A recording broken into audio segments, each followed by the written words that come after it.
علم سے ہے تعمیر ترقی، علم سے ہی خوشحالی ہے، علم سے ہے مضبوط معیشت، علم۔ اعوذ باللہ من الشیطان الرجیم، بسم اللہ الرحمن الرحیم، والصلاة والسلام علی رسولہ الکریم،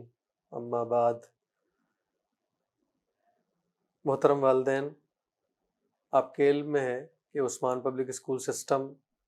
اپنے طلبہ اور طالبات کی تعلیم اور تربیت کا اہتمام مختلف سرگرمیوں کے ذریعے کرتا رہتا ہے۔ انہی سرگرمیوں میں سے ایک سرگرمی ہر مہینے کی وہ تھیم ہے کہ جو ان کی تربیت کے لیے مختص کی جاتی ہے، اور اس کے بعد اس تھیم کے گرد مختلف سرگرمیاں ہیں کہ جو منصوبہ بندی کی جاتی ہے جن کی، اور اس کے ذریعے سے نہ صرف اساتذہ طلبہ بلکہ والدین کو بھی اس سے آگاہی فراہم کی جاتی ہے۔ ہمارا شعبہ مینٹرنگ اینڈ کاؤنسلنگ یہ کام سر انجام دیتا ہے۔ رواں مہینے یعنی ستمبر کی جو تھیم ہے اس کا نام ہے عزت و احترام، یا یوں کہیے کہ عزت دو اور عزت لو۔ حضرات و خواتین، قرآن مجید میں اللہ رب العالمین نے ارشاد فرمایا الذین یتخذون الکافرین اولیاء من دون المؤمنین ایبتغون عندہم العزت فإن العزت للہ جمیعا۔ کیا یہ لوگ عزت کی طلب میں ان کے پاس جاتے ہیں حالانکہ عزت ساری کی ساری اللہ ہی کے لیے ہے۔ اسی طرح نبی اکرم صلی اللہ علیہ وآلہ وسلم نے ارشاد فرمایا، صحیح مسلم کی حدیث ہے، کہ کسی آدمی کے برا ہونے کے لیے کافی ہے کہ وہ اپنے مسلمان بھائی کو حقیر سمجھے۔ ہر مسلمان پر دوسرے مسلمان کا خون، مال، عزت اور آبرو حرام ہے۔ یہ وہ بنیادی تعلیمات ہیں کہ جو ہمیں اپنے بنیادی ماخذ سے ملتی ہیں، یعنی قرآن و حدیث سے۔ چنانچہ یہ جو قدر ہے عزت اور احترام، یہ ہمارے دین میں بنیادی حیثیت رکھتی ہے۔ اگرچہ کہ ہم اپنے معاشرے میں دو بڑے متضاد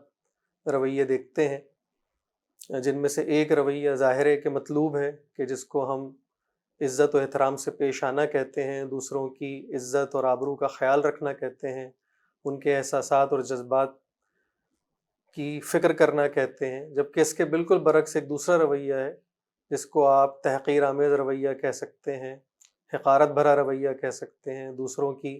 بے عزتی اور ان کی عزت کو مجروح کرنا کہہ سکتے ہیں۔ یہ وہ دو متضاد رویے ہیں کہ جو ہمیں بین بین معاشرے میں نظر آتے ہیں۔ چنانچہ آج اس موضوع پر ہم ذرا تفصیل سے دیکھنے کی کوشش کریں گے کہ ان دونوں رویوں میں سے دونوں رویوں کے پیچھے وہ کیا فکر ہے، وہ کیا چیزیں ہیں، اور کس طرح اس کو بہتر کیا جا سکتا ہے۔ اسی طرح قرآن مجید میں ایک اور مقام پر سورہ مائدہ میں اللہ رب العالمین نے ارشاد فرمایا الیوم اکملت لکم دینکم واتممت علیکم نعمتی ورضیت لکم الاسلام دینا، یعنی آج میں نے تمہارے لیے تمہارے دین کو مکمل کر دیا، اپنی نعمت تمام کر دی، اور اسلام کو تمہارے لیے بحیثیت دین کے پسند کر لیا۔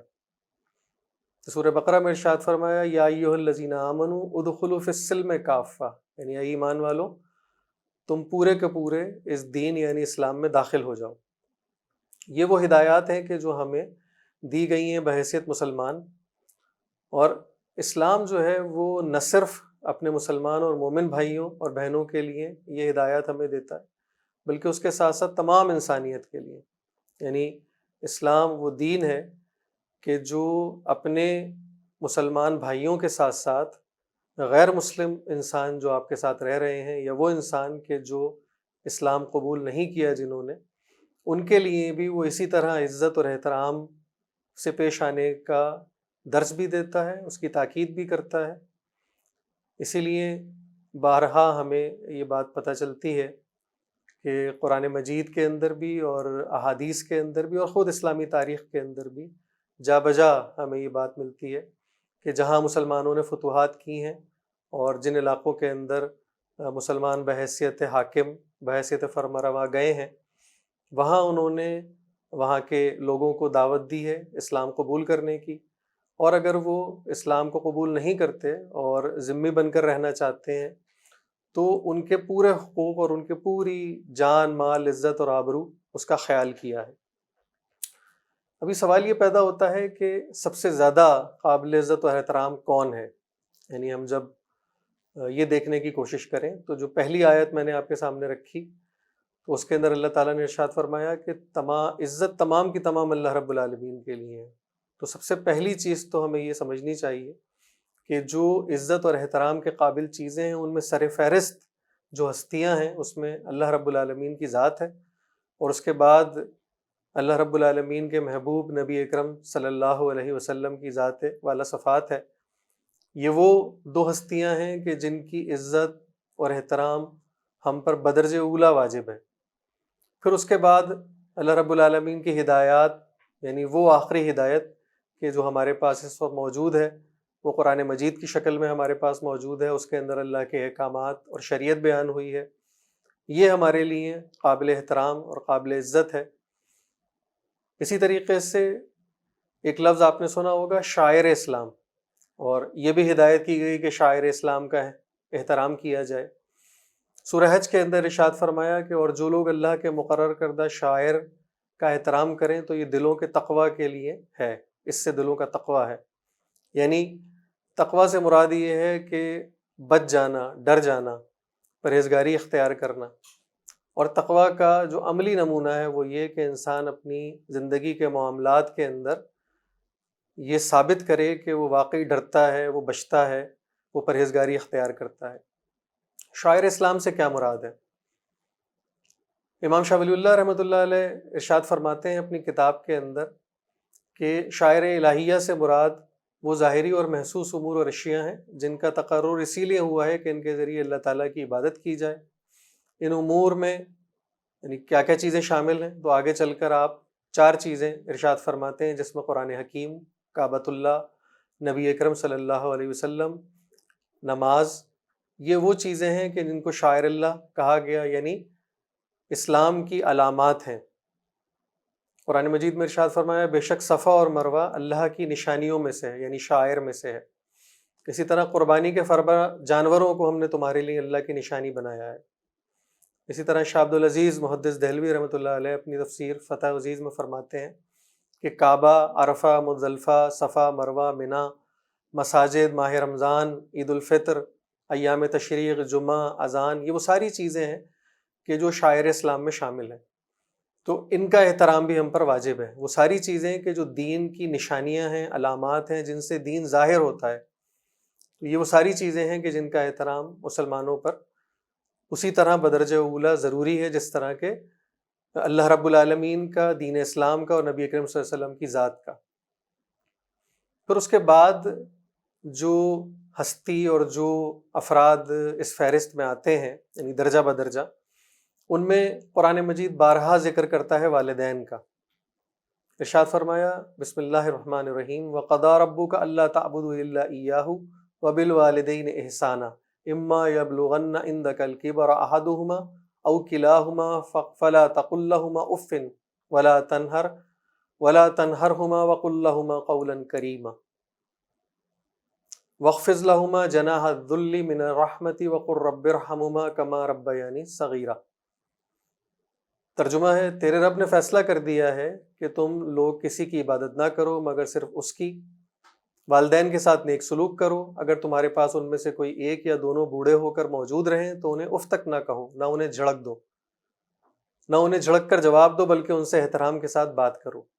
اور ان کے سامنے اپنے پر جھکا کے رکھو، اپنے شانے جھکا کے رکھو۔ یہ سورہ اسرا کی آیت 23 اور 24 ہے، اور ہم سب اس سے واقف ہیں کہ اللہ رب العالمین نے اپنے حقوق کے بعد اور نبوت کے حقوق کے بعد جو حقوق ہمیں یاد دلائے ہیں وہ والدین کے حقوق ہیں۔ والدین ظاہر ہے کہ وہ ہستی ہیں کہ جو اپنی اولاد کو اس دنیا میں لانے کا ذریعہ بنتے ہیں، اور جتنی محبت والدین اپنی اولاد سے کرتے ہیں شاید ہی کوئی کر سکتا ہے۔ بالکل اسی طرح والدین کے حقوق ہیں، اور یہ واجب کیا گیا ہے کہ والدین کے اندر بھی جو ماں ہے اس کے زیادہ حقوق ہیں، اس کو بار بار نبی اکرم صلی اللہ علیہ وسلم نے اس کی طرف توجہ دلائی ہے، اور پھر باپ کے حقوق کی طرف بھی توجہ دلائی ہے، احترام کی طرف توجہ دلائی ہے۔ والدین کا احترام اس بات کی علامت ہے کہ انسان جو ہے وہ اپنے والدین کے اس حق کو مانتا ہے کہ جو اس پر عائد کیا گیا ہے، یعنی والدین جب کوئی بات کہیں تو ان کے احترام سے مراد یہ ہے کہ ان کی بات کو سنا جائے، ان کی سرزنش کو برداشت کیا جائے۔ وہ اگر کوئی ایسی بات کریں کہ جو سخت ہو تو اس پر بھی آدمی اپنی نظریں جھکا لے، اپنا سر جھکا لے، یہ ان کے احترام میں شامل ہے۔ ان کے مشوروں کو مانے، اور اگر والدین بوڑھے ہو گئے ہیں، جو کہ ظاہر ہے کہ اس وقت کا چیلنج جو ہے وہ اولاد کے لیے ایک بڑا چیلنج ہے کہ جب والدین بوڑھے ہو جائیں اس وقت، اسی لیے قرآن مجید نے اس کی طرف اشارہ بھی کیا ہے کہ جب وہ بوڑھے ہو جائیں اور دونوں میں سے دونوں موجود ہو یا کوئی ایک موجود ہو، تو یہ وہ وقت ہوتا ہے کہ جب نفسیاتی اعتبار سے، جسمانی اعتبار سے، معاشرتی اعتبار سے انسان بہت کمزور ہو جاتا ہے، اس کے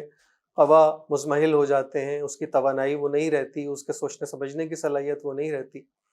ایسے وقت میں ظاہر ہے کہ وہ اولاد کے ساتھ جب بات کرتے ہیں تو بعض اوقات وہ بات بہت ریلیونٹ نہیں ہوتی، بہت زیادہ اس کے کوئی معنی نہیں ہوا کرتے۔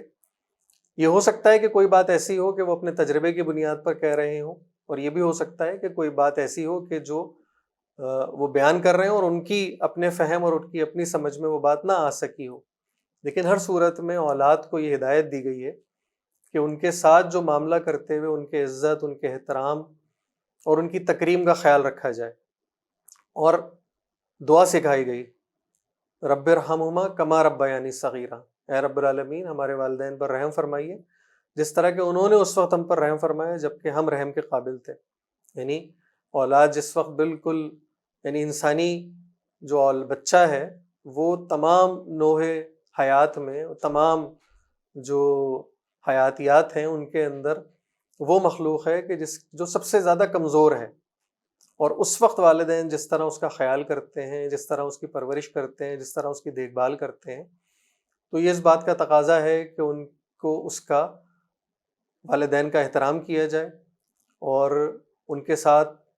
وہ اگر کوئی ایسی بات کر رہے ہیں کہ جو آپ کی سمجھ میں یا آپ کے فہم میں اس وقت نہیں آ رہی ہے تو اس پر ان کے ساتھ نہ الجھا جائے، نہ بحث کی جائے، کجا کہ اف تک کیا جائے۔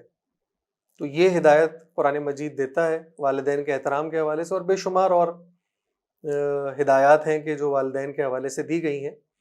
ہم آگے چلتے ہیں، اور وہ کون سے رشتے ہو سکتے ہیں، کون سے ناطے ہو سکتے ہیں کہ جن کا احترام اسلام نے ہم پر ضروری کہا ہے، تو اس میں پڑوسی کا احترام، یعنی رسول اکرم صلی اللہ علیہ وسلم نے ارشاد فرمایا،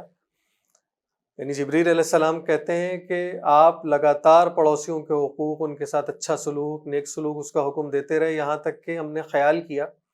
کہ وہ پڑوسی کو وراثت کا حقدار قرار دیں گے۔ یعنی اس درجے میں جا کر پڑوسیوں کو جو ہے وہ آپ نے ان کے ساتھ عزت اور احترام اور نیک سلوک کی ہدایت کی۔ جو شخص اللہ اور آخرت پر ایمان رکھتا ہے تو اسے چاہیے کہ اپنے پڑوسی کی عزت اور اس سے اچھا سلوک کرے۔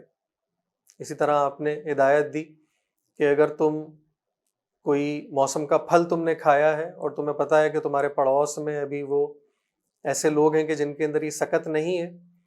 تو اس پھل کے چھلکے جو ہے وہ باہر کچرے میں نہ پھینکے جائیں کہ اس سے جو پڑوسی ہے اس کو تکلیف ہو اور اس کے بچے جو ہے وہ یہ محسوس کریں کہ ان کے پاس یہ نعمت موجود نہیں ہے۔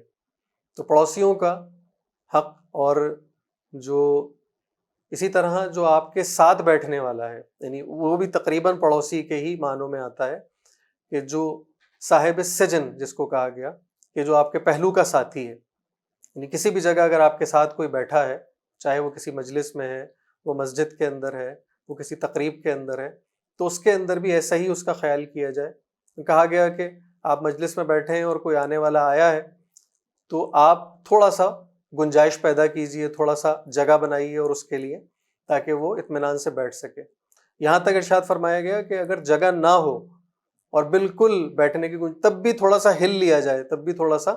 اپنے آپ کو حرکت دے دی جائے تاکہ اس کو یہ محسوس ہو کہ آپ اس کے لیے گنجائش رکھتے ہیں۔ اسی طریقے سے درجہ بدرجہ اساتذہ کرام کا احترام، یعنی اساتذہ کو کہا گیا کہ یہ انسان کے جس طرح حقیقی والدین ہوتے ہیں اسی طرح جو مجازی والدین ہیں وہ اساتذہ ہوتے ہیں۔ تو اساتذہ کرام کا احترام جو ہے اس کی اسلام نے، ہمارے دین نے بہت اس کی اہمیت بیان کی ہے، کیونکہ یہ علم دیتے ہیں، یہ تعلیم دیتے ہیں، یہ تربیت کرتے ہیں، اور یہ انسان کو کہنا چاہیے کہ صحیح معنوں میں انسان بناتے ہیں، تو ان کا احترام جو ہے اس کی طرف بھی توجہ دلائی گئی۔ پھر اسی طریقے سے بحیثیت مجموعی ہمارے معاشرے کے اندر جو بزرگ موجود ہیں، یعنی ہمارے محلے میں، ہمارے پڑوس میں، ہمارے ارد گرد، ہماری مساجد میں، ہمارے محلوں میں، ہماری بازاروں میں، یہ جو لوگ بھی ہم سے عمر میں زیادہ ہیں، جو بزرگ ہیں، جو اپنی زندگی کا ایک بڑا حصہ گزار چکے ہیں، یہاں پھر وہی بات دوبارہ آ جاتی ہے جو ہم نے والدین کے ضمن میں کی ہے کہ والدین اگر بوڑھے ہو جائیں، اسی طرح وہ لوگ کہ جو ہمارے معاشرے میں ہمارے ساتھ رہتے ہیں اور اب عمر کے اس حصے میں ہیں کہ اب ان کے اندر وہ توانائی نہیں ہے، اب وہ ان کے بال سفید ہو چکے ہیں، وہ سفید ریش ہیں اور کمزور ہیں، تو ان کا خیال کیا جائے۔ ان کو کہیں پہلے جو ہے وہ کوئی موقع اگر ہے، کسی جگہ کوئی کام ہے اور کوئی ایسی جگہ ہے کہ جہاں پر کوئی نمبر وار کوئی چیز ہو رہی ہے اور کوئی قطار لگی ہوئی ہے، تو وہاں ان کا لحاظ کیا جائے، ان کا خیال کیا جائے۔ پھر اسی طرح مسلمان کے جان مال اور عزت آبرو کا احترام، اس پر ہم نے پہلے بھی کچھ گفتگو کی ہے۔ یعنی نبی اکرم صلی اللہ علیہ وسلم طواف کر رہے تھے، عبداللہ ابن عمر بیان فرماتے ہیں، اور آپ نے طواف کرتے ہوئے کعبہ کی تعریف کی، کعبۃ اللہ کی تعریف کی کہ کعبۃ اللہ تو کتنا خوبصورت ہے، تیری خوشبو کتنی خوبصورت ہے، لیکن آپ نے ارشاد فرمایا کہ لیکن ایک مومن کی جان جو ہے وہ تجھ سے زیادہ معتبر ہے، تجھ سے زیادہ افضل ہے۔ اب یہ جو موازنہ کیا ہے نبی اکرم صلی اللہ علیہ وسلم نے، یہ ایک مسلمان کی، ایک مومن کی جان اور اس کی عزت اور آبرو اس کے حوالے سے کیا ہے۔ یعنی سب سے شاعر اسلام میں سے جو بھی ہم نے ذکر کیا کہ کعبۃ اللہ بھی اس میں شامل ہے، تو اس سے بھی بڑھ کر آپ نے ارشاد فرمایا اور یہ بات سمجھانے کی کوشش کی کہ مسلمانوں کو آپس میں ایک دوسرے سے دست درازی کرنے سے بچنا چاہیے۔ ایک اور جگہ آپ نے ارشاد فرمایا کہ کسی ہتھیار کا رخ اور اس کی سمت اپنے مسلمان بھائی کی طرف کر لینا، یہ بھی اس کو جواب دینا ہوگا اور یہ اس کے لیے باعث سزا ہو سکتا ہے۔ اسی طریقے سے بحیثیت مجموعی انسانیت کا احترام، یہ بھی ہم نے تھوڑی دیر پہلے اس پر بات کی کہ انسان چاہے وہ مسلمان ہے یا نہیں ہے، تو اسلام وہ دین ہے کہ جس کے بنیادی معنی ہی سلامتی کے ہیں، امن کے ہیں، آتشی کے ہیں، تو یہ تمام انسانیت کے لیے امن کا سبق دیتا ہے، اپنے ماننے والوں کو بھی اور ان لوگوں کو بھی کہ جو اسلام کی پیروی نہیں کرتے، چنانچہ ان کا احترام کرنا یہ مسلمانوں کو سکھاتا بھی ہے، ان کی تربیت میں شامل ہے۔ اسی لیے جنگ کے ماحول میں بھی، یعنی ایک ایسے ماحول کے اندر کہ جہاں انسان دوسرے انسانوں کے ساتھ برسر پیکار ہوتا ہے اور جہاں اسلحہ بھی ہوتا ہے، جہاں حکمت عملی بھی ہوتی ہے، جہاں یعنی کہا گیا کہ جنگ دھوکے کا نام ہے، جہاں اسٹریٹجی بھی ہو سکتی ہے، ایسی سخت صورتحال کے اندر بھی یہ ہدایت دی گئی، اسلام نے ہدایت دی ہے اپنے ماننے والوں کو کہ وہ مسلمان کے جو خواتین ہیں، بوڑھے ہیں، بچے ہیں، جو لڑائی میں شریک نہیں ہیں، ان کو جنگ کے اندر ان کو گزن نہ پہنچائی جائے، ان کو نقصان نہ پہنچایا جائے، ان سے درگزر کیا جائے۔ اس سے بڑھ کر کوئی ایسی چیز نہیں ہو سکتی اور کوئی ایسا دین، کوئی ایسا مذہب نہیں ہو سکتا دنیا میں کہ جو اس درجے میں جا کر انسانیت کے احترام کی تعلیم دیتا ہو اور اللہ کے مخلوق کو اللہ کا کنبہ قرار دیتا ہو اور اس لحاظ سے مسلمانوں کو ہدایت دیتا ہو اور ان کا خیال رکھنے کی بات کرتا ہو۔ بدقسمتی یہ ہے کہ اس وقت صورتحال یہ ہے کہ مسلمان جہاں انہوں نے اپنے بہت سارے ایمانیات میں، اخلاقیات میں، معاملات میں، عبادات میں خرابی پیدا کی ہے اور بہت ساری چیزوں کو جو ہے وہ بھول گئے ہیں اور اپنے عمل سے جو ہے وہ اپنے دین کی شہادت نہیں دے سکے ہیں، تو وہاں یہ ساری باتیں اب لگتا ہے کہ شاید صرف کتابی باتیں ہیں، لیکن در حقیقت مسلمانوں کو یہ مستقل ہدایات دی گئی ہیں اور جہاں جہاں مسلمانوں نے ہدایات پر عمل کیا ہے وہاں انہوں نے صرف خطہ زمین ہی حاصل نہیں کیا، وہاں صرف انہوں نے علاقوں پر، شہروں پر اور ملکوں پر ہی حکومت نہیں کی بلکہ انسانوں کے دلوں پر بھی اور ذہنوں پر بھی حکومت کی ہے۔ ہمارے لیے ایک بڑی اہم تنبیہ ہے کہ جو نبی اکرم صلی اللہ علیہ وسلم کے ارشاد کی صورت میں ہمارے سامنے آتی ہے۔ آپ نے فرمایا وہ شخص ہم میں سے نہیں جو ہمارے چھوٹوں پر رحم نہ کرے اور ہمارے بڑوں کا احترام نہ کرے۔ آپ کے علم میں ہے کہ جب ہم سیرت مبارکہ کا مطالعہ کرتے ہیں تو نبی کریم صلی اللہ علیہ وسلم بچوں کے ساتھ، چھوٹوں کے ساتھ کس درجے شفقت کا مظاہرہ کرتے تھے۔ یعنی آپ بچوں کو کھیلتے دیکھتے تھے تو ان سے گھل مل جاتے تھے، ان کو پیار کرتے تھے، اور لوگ دیکھتے تھے تو حیران بھی ہوتے تھے، آپ سے استفسار بھی کرتے تھے، پوچھتے بھی تھے کہ آپ اتنے بڑے منصب پر ہیں، آپ اتنی بڑی شخصیت ہیں۔ اسی طرح ہم دیکھتے ہیں کہ دونوں حسنین یعنی حضرت حسن رضی اللہ تعالیٰ عنہ، حضرت حسین رضی اللہ تعالیٰ عنہ، بچپن میں کس طرح نبی اکرم صلی اللہ علیہ وسلم کے ساتھ آپ کا معاملہ تھا، اور کس طرح لوگوں نے مختلف آثار میں، احادیث کے اندر اس کا تذکرہ کیا ہے کہ آپ اپنے سجدے طویل کر دیا کرتے تھے اگر ان دونوں نواسوں میں سے کوئی ایک آپ کی پشت پر ہوتا تھا۔ تو یہ جو ارشاد ہے، اس کا عملی نمونہ نبی اکرم صلی اللہ علیہ وسلم نے اپنی زندگی میں پیش کیا کہ وہ شخص ہم میں سے نہیں جو ہمارے چھوٹوں پر رحم نہ کرے اور ہمارے بڑوں کا احترام نہ کرے۔ یہ مسند احمد کی روایت ہے، اور یہ خود اس بات کا درس دیتی ہے کہ کس درجے میں دین اسلام نے ہمیں عزت اور احترام سے پیش آنے کی ہدایت کی ہے۔ پھر ایک اور بڑی اہم روایت ہے کہ جو جامع ترمذی کی روایت ہے، رسول اکرم صلی اللہ علیہ وسلم نے ارشاد فرمایا کہ وہ کامل مسلمان نہیں ہو سکتا جس کی زبان اور ہاتھ سے دوسرے مسلمان محفوظ نہ رہیں، اور مومن کامل وہ ہے جس سے لوگ اپنی جانوں اور اپنے مالوں کو محفوظ سمجھیں۔ یہ حدیث حسن صحیح ہے، اور عبداللہ بن عمر رضی اللہ تعالیٰ عنہ سے یہ حدیث آئی ہے۔ اسی طرح نبی اکرم صلی اللہ علیہ وسلم سے مروی ہے کہ آپ سے پوچھا گیا کہ سب سے بہتر مسلمان کون ہے؟ آپ نے فرمایا جس کی زبان اور ہاتھ سے مسلمان محفوظ رہے۔ اب یہ پچھلی روایت اور یہ روایت، مسند احمد کی روایت اور یہ جامع ترمذی کی روایت، ان دونوں کو اگر ہم دیکھیں تو اس میں یہ بات ارشاد فرمائی گئی کہ اپنے چھوٹوں پر شفقت اور اپنے بڑوں کا احترام، اور یہاں فرمایا گیا کہ مسلمان وہ ہے جس کی زبان اور اس کے ہاتھ سے دوسرے مسلمان محفوظ رہیں۔ اب یہاں یہ بات ایک سوال ذہن میں پیدا ہوتا ہے کہ کیا اس روایت میں کہ جس کے اندر یہ بات ارشاد فرمائی کہ انسان اپنی زبان سے بھی اور اپنے ہاتھ سے بھی کسی دوسرے کی عزت اور آبرو کو تار تار نہ کرے، کسی کو ٹھیس نہ پہنچائے، اس کے اندر کیا کوئی استثناء ہے؟ تو اس روایت میں ہمیں کوئی استثناء نہیں ملتا، یعنی ایسی کوئی بات نہیں ملتی کہ تم سے لوگ محفوظ رہیں، اور اگر وہ کمزور ہوں، چھوٹے ہوں تو پھر کوئی بات نہیں، اگر وہ اولاد ہوں، وہ طالب علم ہوں تو پھر کوئی بات نہیں۔ تو ایسی کوئی چیز ہمیں اس میں نہیں ملتی، یعنی اس کا مطلب یہ ہے کہ چیلنج ہمارے لیے یہی ہے، عزت اور احترام کا چیلنج ہمارے لیے یہ ہے کہ جب ہمارا سابقہ کسی ایسے فرد سے پیش آئے کہ جو ہم سے کمزور ہو، یعنی جسمانی اعتبار سے کمزور ہو، معاشی اعتبار سے کمزور ہو، معاشرتی اعتبار سے کمزور ہو، یا ہم سے چھوٹا ہو، یعنی عمر میں ہم سے چھوٹا ہو، تجربے میں ہم سے چھوٹا ہو، اس وقت ہی یہ چیلنج درپیش ہوتا ہے کہ ایسے کسی فرد کے ساتھ عزت اور تکریم اور احترام کا معاملہ کیا جائے۔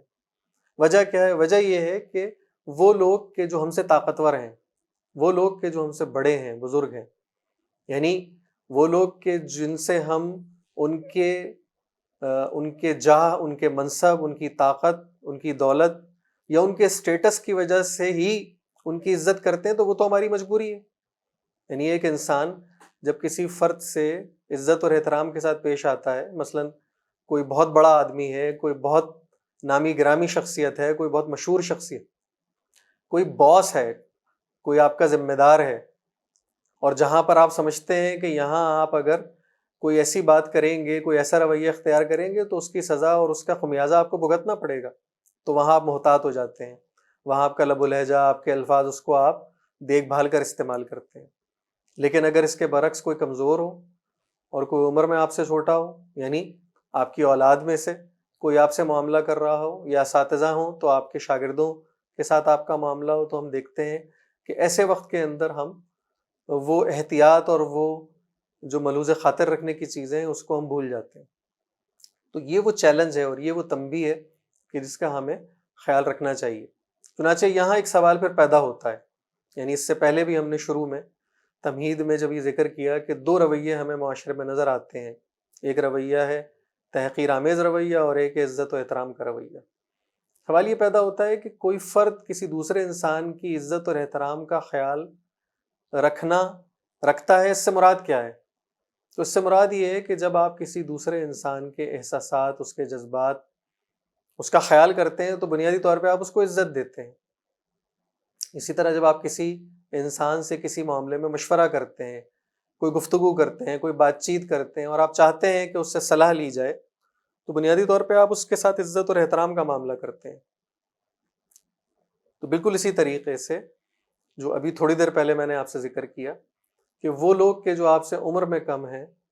کمزور ہیں، اب دیکھیں اس میں کون کون سے گروہ آ جاتے ہیں جو اب تک ہم نے جن پر بات کی ہے۔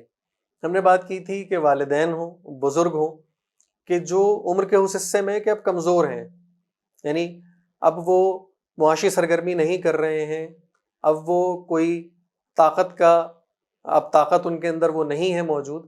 تو ایسے وقت کے اندر انسان جو ہے ان کے ساتھ احترام اور عزت سے پیش آئے، تو یہ ہے وہ اختیاری چیز، اور یہ وہ ہے چیلنج، اور یہ وہ امتحان ہے، آزمائش ہے کہ جس کے اندر اسے پورا اترنا ہے۔ اور جہاں وہ اس کا معاملہ اپنے سے طاقتور کے ساتھ ہے تو وہاں ظاہر ہے کہ وہ اس کی مجبوری ہے، وہ اس کا اختیار نہیں ہے بلکہ وہاں وہ مجبور ہے۔ بالکل اسی طرح اپنے چھوٹوں کے ساتھ، چاہے وہ چھوٹے بہن بھائی ہوں، آپ کی اولاد ہو، وہاں پر بھی ان کے ساتھ عزت کا معاملہ کرنا۔ اب یہاں ایک اور سوال یہ پیدا ہوتا ہے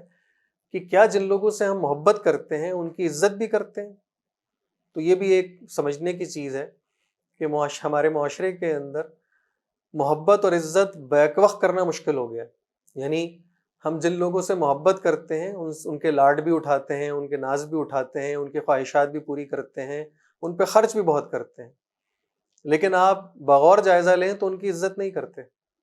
یعنی ان کے ساتھ جس طرح پیش آتے ہیں، جس طرح گفتگو کرتے ہیں، جس طرح معاملات کرتے ہیں، جس طرح جھڑک دیتے ہیں، جس طرح ان کے مشورے کو پس پش ڈال دیتے ہیں، جس طرح ان کے مشورے کو قبول نہیں کرتے، تو یہ وہ ساری چیزیں ہیں کہ جو یہ بتاتی ہیں کہ آپ کی نظر میں ان کی کیا اہمیت ہے۔ چنانچہ اپنی اولاد کے معاملے میں ہم آگے چل کے اس پہ تفصیل سے بھی بات کریں گے، لیکن یہاں والدین کو یہ بات سمجھنی چاہیے اور ہم سب کو سمجھنی چاہیے کہ جن کو اللہ تعالیٰ نے اولاد جیسی نعمت سے نوازا ہے، اور یہ بڑی نعمت ہے، یعنی اس پر اللہ کا شکر ادا کرنا چاہیے، یعنی ایسی بیش بہا نعمت ہے کہ جو یعنی والدین کے لیے ہی نہیں بلکہ تمام عزیز و اقارب کے لیے ان کی آنکھوں کی ٹھنڈک ہے، ان کے کمزوری اور ان کے بڑھاپے کا سہارا ہے، اور ان کے لیے یعنی کہا گیا کہ یہ جو بچے ہیں یہ جنت کے پھول ہیں، تو ان کے ساتھ عزت اور احترام کا معاملہ کرنا یہ ہمارے دین کی ہدایت ہے۔ اسی طرح ایک اور معاملہ بڑا اہم ہے، اور وہ یہ کہ بعض اوقات اختلاف رائے ہو جاتا ہے، یعنی آپ کسی سے معاملہ کر رہے ہیں اور کسی معاملے میں اس کی رائے کچھ اور ہے، آپ کی رائے کچھ اور ہے۔ یہاں پھر یہ چیلنج آتا ہے کہ جب اختلاف رائے ہو تو اختلاف بھی احترام کے ساتھ کرنا۔ اچھا، ہمارے معاشرے میں اس کے برعکس ایک عجیب معاملہ دیکھنے میں آتا ہے، بعض لوگ بحث اور مباحثے میں الجھے ہوتے ہیں، اور آپ اس بحث اور مباحثے کا بغور جائزہ لیں، آپ ذرا تھوڑی دیر بیٹھ کر اس کو سننے کی کوشش کریں، تو آپ کو حیرانگی ہوگی دونوں فریق ایک ہی بات کر رہے ہیں، یعنی موقف ایک ہی ہے، یعنی گویا کہ وہ اتفاق ہے ان کے درمیان، لیکن اس کے باوجود وہ جس طرح بات کر رہے ہیں اس کے اندر ناشائستگی ہے، بدتمیزی ہے، لڑائی جھگڑے کی کیفیت ہے، آواز بلند ہو رہی ہے، اور بعض اوقات جس نے وہ گفتگو نہیں سنی اس کو لگتا ہے جیسے کہ کوئی اختلاف ہے کہ جس کی وجہ سے کوئی نزاع اور جھگڑے کی کیفیت پیدا ہو گئی ہے۔ تو ہم تو یہ کہہ رہے ہیں کہ اختلاف بھی احترام کے ساتھ کیا جائے، اور ہم اس وقت جس صورتحال سے گزر رہے ہیں وہاں لوگ اتفاق بھی احترام کے ساتھ نہیں کر پا رہے ہیں۔ پھر اسی طریقے سے ہم دیکھتے ہیں کہ جو ہمارے غیر رسمی تعلقات ہیں، ہمارے جو انفارمل ریلیشن شپس ہیں، وہاں یہ زیادہ مجروح ہوتا ہے معاملہ عزت اور احترام کا، یعنی آپ کے وہ دوست احباب کے جو بہت بے تکلف ہیں، تو وہاں شاید ہم نے یہ سمجھ لیا ہے کہ جو بہت بے تکلف لوگ ہیں، چاہے وہ ہماری خاندان اور گھر کے افراد ہوں یا ہمارے دوست احباب رشتہ دار ہوں، تو ان کے ساتھ آپ جس طرح چاہیں جو الفاظ استعمال کر لیں، جو لب و لہجہ استعمال کر لیں، تو اس میں کوئی فرق نہیں پڑتا، حالانکہ اس کے نتیجے میں چیزیں دلوں میں بیٹھ جاتی ہیں، اختلافات پیدا ہو جاتے ہیں، رنجشیں بڑھ جاتی ہیں، اور اس کے نتیجے میں دوریاں پیدا ہو جاتی ہیں، اور یہ ہمارا عام تجربہ ہے۔ اس لیے اگر ہم یہ کہیں کہ اختلاف احترام کے ساتھ، محبت عزت کے ساتھ، تو یہ وہ ساری چیزیں ہیں کہ جو آج ہمیں سیکھنی ہوں گی تاکہ ہم معاشرے سے بہت ساری خرابیوں کو کہ جس کا ہم شکار ہیں اس سے بچ سکیں۔ اچھا، ہم جب یہ ساری باتیں کر رہے ہیں تو اس کے اندر اس طرح میں نے پہلے آپ سے عرض کیا کہ ہم اولاد کے معاملے میں آگے چل کر تفصیلاً بات کریں گے، لیکن یہاں ایک نقطہ میرا خیال ہے کہ اس کو ہم یہیں واضح کر لیں تو بہت بہتر ہوگا۔ جب ہم یہ کہتے ہیں کہ محبت جس سے کی جائے اس کی عزت بھی کی جائے، تو اس کا یہ قطعاً مطلب نہیں ہے کہ آپ اپنے بچوں، اپنی ازواج یعنی شوہر اپنی بیوی اور بیوی اپنی شوہر کی عزت کا مطلب یہ ہے کہ اس کی ہر بات مانی جائے اور اس کو کبھی نہ کہا جائے اور ہر چیز، ہر لاڈ، ہر ناز اٹھایا جائے. یہ قطعاً مطلب نہیں ہے. یعنی کہنے کا مطلب یہ ہے کہ اگر آپ کسی چیز سے روک بھی رہے ہیں، منع بھی کر رہے ہیں اور نہیں بھی کہہ رہے ہیں تو یہ کہنا چاہیے، اس میں کوئی حرج نہیں ہے. اگر آپ سمجھتے ہیں کہ آپ کے گھر کے اندر کوئی فرد، آپ کی بیوی، بچے، وہ کوئی ایسی بات کا مطالبہ کر رہے ہیں جو فی نفسہ ہی درست نہیں ہے، جو ان کے لیے نقصان دہ ہے، تو آپ نہیں کہیں گے. لیکن یہ جو انکار کرنا ہے، یہ انکار کرنا بھی احترام کے ساتھ ہوگا. یہ بھی اس بات کا خیال رکھتے ہوئے ہوگا کہ ان کو بات سمجھا دی جائے. یعنی اس کا قطعاً یہ مطلب نہیں ہے کہ آپ اگر اپنے محبت کرنے والوں کے ساتھ، اپنے قریبی رشتوں، اپنے غیر رسمی ریلیشن شپس کے اندر جب عزت اور احترام کا رویہ اختیار کریں گے تو ہر بات مان لیں گے. یہ قطعاً اس کا مطلب نہیں ہے. تو چنانچہ کہنے کا مطلب یہ ہے کہ اگر آپ نو بھی کہیں تو ریسپیکٹفلی کہیں، عزت اور احترام کے ساتھ کہیں. والدین اپنی اولاد کے لیے رول ماڈل ہیں، نمونہ ہیں. چنانچہ ہم یعنی اس نشست کے اندر بھی جو ہمارا بنیادی مقصد ہے وہ یہ کہ ہماری اولاد، وہ بچے کہ جو ہمارے زیر تربیت ہیں، جن کی تعلیم و تربیت کا ہم اہتمام کر رہے ہیں، اسکول، اساتذہ، والدین سب مل کر جس کوشش میں ہیں، تو اس کے اندر ہم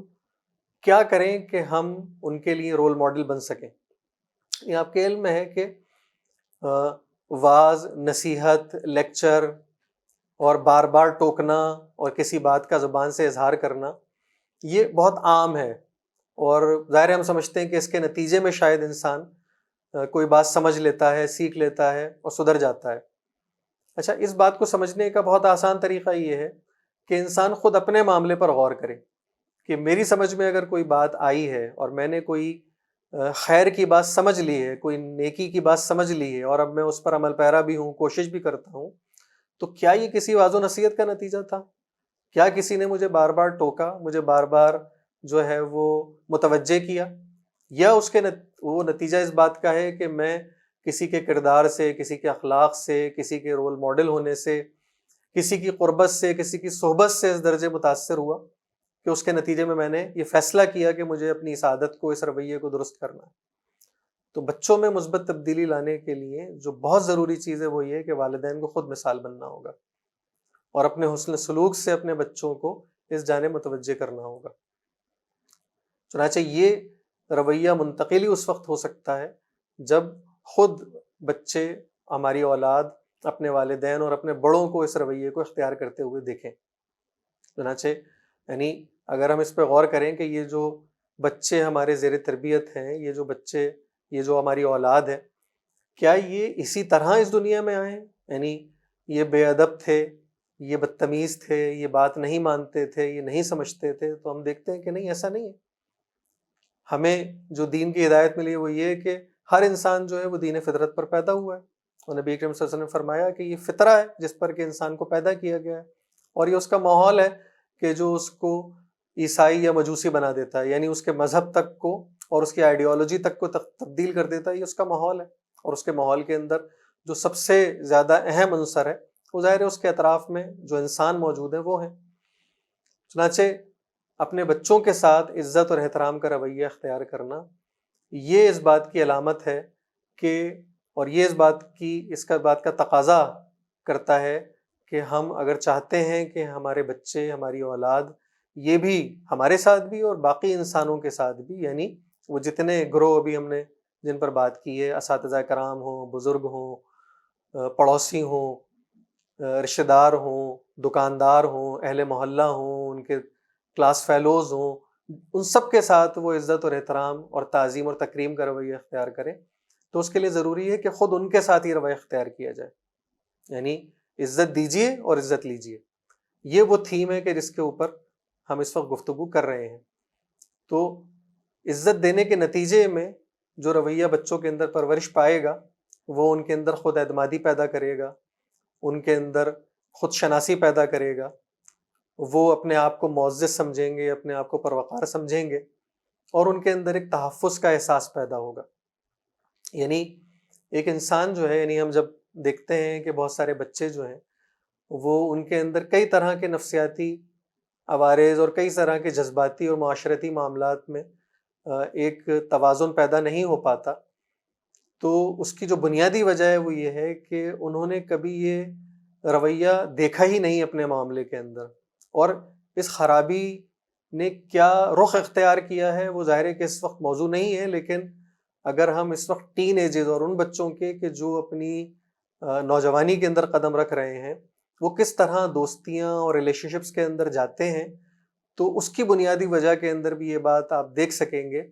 کہ جب ان کو ایک بالکل اجنبی آدمی، ایک فرد ان کے ساتھ بہت ہی عزت اور احترام اور ان کو ایک ویلیو دینے کے انداز میں جب ان کے ساتھ معاملہ کرتا ہے تو ان کو لگتا ہے کہ شاید یہی آدمی ان کا خیر خواہ ہے، یہی آدمی ان سے سب سے زیادہ محبت کرنے والا ہے، اور وہ سارے رشتے یعنی والدین جیسے محبت کرنے والے رشتے بھی اس کو کم اہم نظر آنے لگتے ہیں۔ تو اس کا ہمیں ظاہر ہے کہ خیال کرنا چاہیے۔ چنانچہ اگر ہم چاہتے ہیں کہ ہماری اولاد ہمارے معاشرے کا ایک بہت فعال، بہت ذمہ دار فرد بن سکے، تو اس کے لیے جو کام ہمیں کرنے چاہیے، یعنی جو عملاً کرنے کی چیزیں وہ کیا ہو سکتی ہیں، اس میں ایک رویہ جو ہم نے ابھی جس کا ذکر کیا کہ آپ یقیناً ان سے محبت کرتے ہیں، تو محبت کا تقاضا یہ ہے کہ ان کے ساتھ عزت، احترام اور نرمی کا معاملہ کیا جائے، گفتگو کرتے ہوئے ان کی بات کو توجہ سے سنا جائے،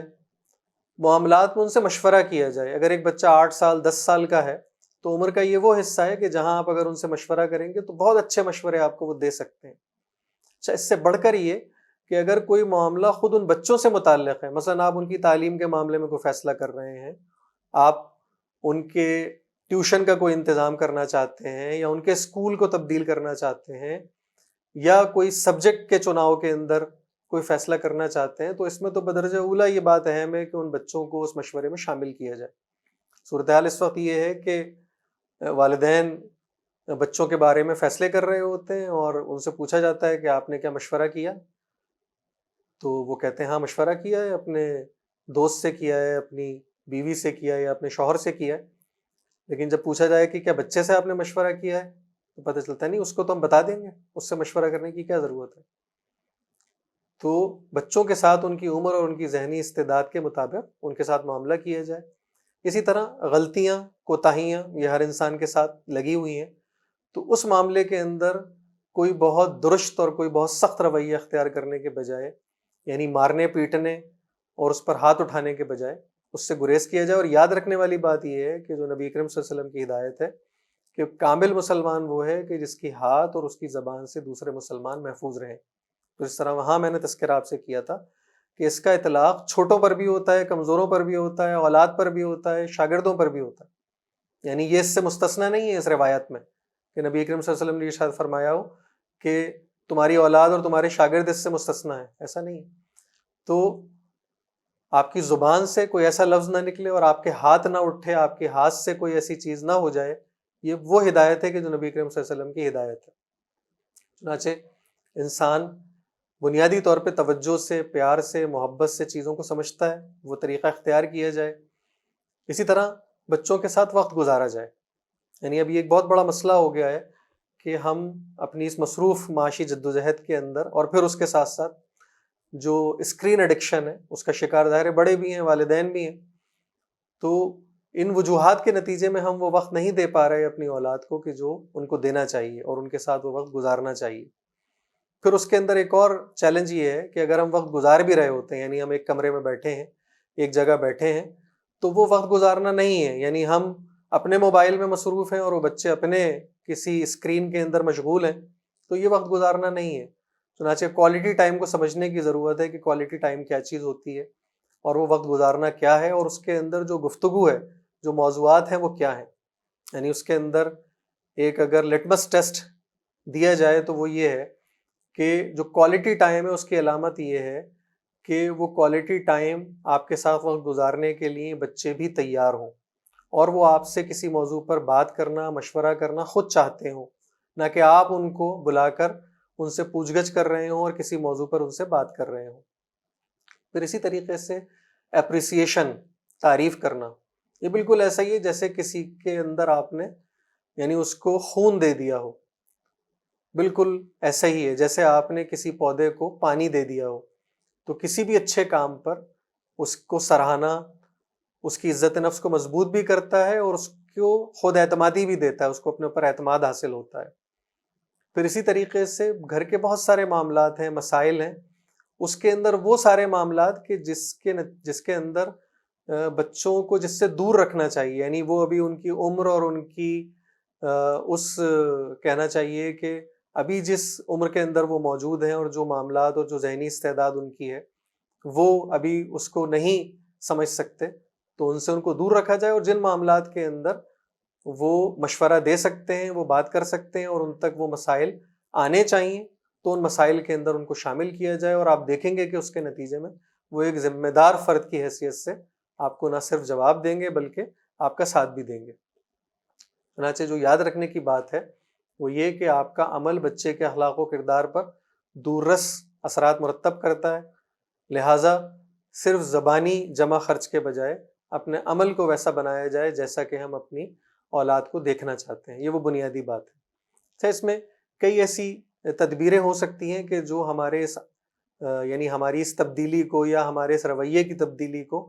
مؤثر کر سکتی ہیں، تیز رفتاری سے ہم اپنے اس رویے کو بہتر کر سکتے ہیں۔ ان میں سے ایک چیز یہ ہو سکتی ہے کہ ہم کسی کو مبصر کی حیثیت سے کسی کو مقرر کریں کہ ذرا وہ آپ کا مشاہدہ کرے، کہ جب آپ اپنے کسی کلیگ کے ساتھ، اپنے کسی ساتھی کے ساتھ، کسی بڑے کے ساتھ بات کر رہے ہوتے ہیں، کسی ایسے فرد کے ساتھ بات کر رہے ہوتے ہیں جس سے آپ کا رسمی تعلق ہے، اور اس وقت آپ کی جو باڈی لینگویج ہے، آپ کے جو الفاظ ہیں، آپ کا جو رویہ ہے، جو آپ کا لب و لہجہ ہے، وہ کیا ہوتا ہے، اور جب آپ کسی اپنے غیر رسمی تعلقات کے اندر ہوتے ہیں، مثلاً میاں بیوی آپس میں بات کر رہے ہوں، یا اولاد کے ساتھ بات کر رہے ہوں، یا اپنے شاگردوں کے ساتھ معاملہ کر رہے ہوں، تو ایسے وقت کے اندر آپ کی یہ ساری چیزیں کس نوعیت کی ہوتی ہیں، اور پھر اس کو کمپیئر کیا جائے، اس کا موازنہ کیا جائے، اور اس تبدیلی کو نوٹ کیا جائے کہ میں ایسا کیوں ہو جاتا ہوں کہ جب میں کسی طاقتور کے ساتھ، اپنے کسی بڑے کے ساتھ بات کر رہا ہوتا ہوں تو میرا رویہ کچھ اور ہوتا ہے، اور اپنے کسی یعنی کمزور کے ساتھ یا اپنے چھوٹے کے ساتھ معاملہ کر رہا ہوتا ہوں تو میرا رویہ کچھ اور ہوتا ہے۔ چنانچہ وہ جو ہم نے آغاز میں حدیث بیان کی کہ ہر مسلمان پر دوسرے مسلمان کا خون، مال، عزت اور آبرو حرام ہے، تو اس وقت معاشرے کو بڑی ضرورت ہے کہ ہم اپنے رشتوں میں، اپنے ریلیشن شپس کے اندر عزت اور احترام کا تعلق قائم کریں، حرمت کا بھی پاس کریں، اور انسانیت میں جتنے بھی گروہ ہیں جن کی ہم نے بات کی ہے ان کی عزت، آبرو، مال، اس کی تکریم اور اس کا احساس پیدا کرنے کی کوشش کریں۔ اب یہاں ایک چھوٹا سا سوال یہ ہے جو ظاہر ہے کہ فطری طور پہ پیدا ہو سکتا ہے کہ انسانوں کے لیے کسی دوسرے انسان کی عزت اور احترام کرنا مشکل کیوں ہو جاتا ہے؟ تو بنیادی طور پر اگر اس کو دیکھیے آپ تو ایک وہ انسان کے جو خود محترم ہو، معزز ہو، اس کے لیے دوسرے انسانوں کا عزت اور احترام اور ان کے احساسات اور جذبات کا خیال رکھنا نسبتاً آسان ہوتا ہے۔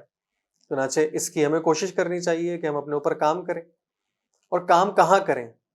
تو دو چیزیں ہیں کہ جس پر ہمیں کام کرنا چاہیے، یعنی وہ افراد کے جو اس رویے کا اظہار نہیں کر پاتے، یعنی عزت اور احترام کا، تو ایک تو انہیں کام کرنا چاہیے اپنی نفسیاتی صحت کے اوپر، یقیناً کوئی نہ کوئی نفسیاتی مسئلہ ہے کہ جس کا وہ شکار ہے، اور دوسری اپنی اخلاقی سطح پر، یعنی اخلاقی سطح اگر اتنی بلند نہیں ہے اور پست ہے تو اس کے اوپر کام کرنا چاہیے۔ یہ دو چیزیں ہیں کہ جس کو ہم بہتر کریں گے